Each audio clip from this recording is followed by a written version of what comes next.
বাইরে হয়েছে, যেমন কাদিয়ানি, শিয়া, মাজার পূজারি, বাহাই, তাহরিকে খালসা, অনেক ধরনের মতবাদ আমাদের বাংলাদেশে আসছে। নতুন করে আর একটা সংগঠন আপনাদের বাংলাদেশে মাথা চাড়া দিয়েছে। বিশেষ করে আপনাদের ঝিনাইদহ শহরে এদের বিরাট একটা আস্তানা রয়েছে। এদের নাম হলো হিজবুত তাওহীদ। নাম শোনেন নাই তো মনে হয়? হিজবুত তাওহীদের বিশ্বাস কি জানেন? এই প্রচলিত ইসলাম বাদ দিতে হবে এবং হিজবুত তাওহীদ গ্রহণ করতে হবে, নইলে কেউ জান্নাতে যেতে পারবে না। এটা তাদের বক্তব্য। ঈমান আছে না? কত কেন?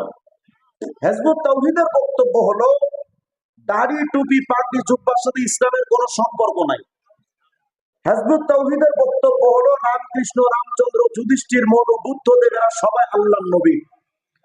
হিজবুত তাওহীদের আকীদা হলো রামায়ণ, বেদ, গীতা